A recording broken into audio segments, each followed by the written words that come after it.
लोग आ जाते हैं। रामू काका, चलो, आपको सरपंच ने बुलाया है। गांव में ये बात फैली हुई है कि आप बिरयानी में कुछ मिलाते हो, इसलिए इतनी सस्ती बिरयानी देते हो। हाँ, मुझे लगा ही था कि ये दिन कभी ना कभी आएगा। इसलिए कहते हैं लोगों को मुफ्त का खाना हजम नहीं होता। चलो चलते हैं।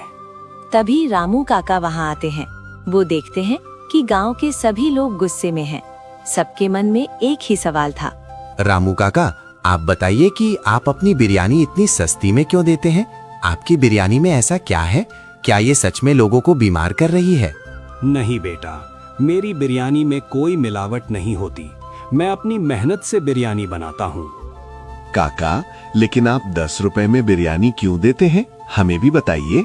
अगर आप नहीं बताएंगे तो हमें आपको गांव से निकालना पड़ेगा। ठीक है, मैं सब बता देता हूँ। बहुत साल पहले की बात है। मेरे गांव के जो राजा थे, मैं उनका नौकर था। एक दिन गांव में बहुत जोर का तूफान आया। कई दिनों तक तूफान चलता रहा।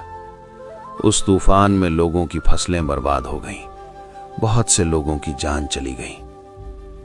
हमारे राजा भी बीमार पड़ गए थे। उनके इलाज के लिए कोई डॉक्टर नहीं था। जाते जाते राजा ने मुझसे बस एक ही बात कही कि मेरी सारी संपत्ति तुम ले लो, लेकिन किसी को भूखा मत रहने देना, सबकी मदद करना।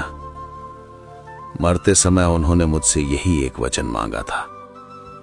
उसी वचन को निभाने के लिए मैं सबको 10 रुपए में खाना देता हूं। रामू काका, मुझे माफ कर दो।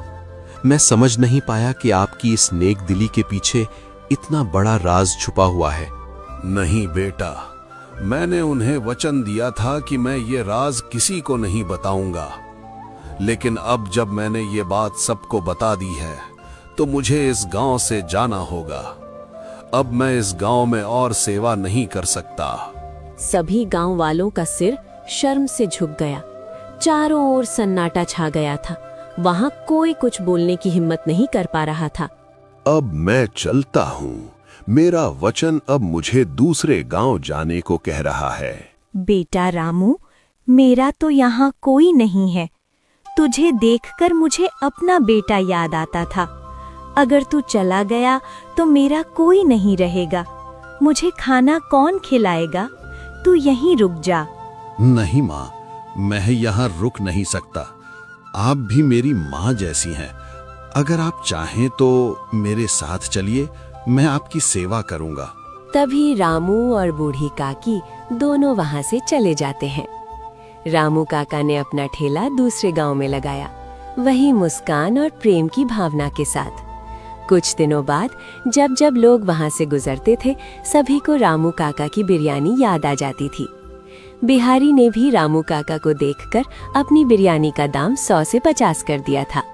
और रामू काका ने जाते जाते गांव वालों को सबक दिया कि मुफ्त का मतलब हमेशा बुरा नहीं होता, कभी कभी उसमें किसी का प्यार भी होता है।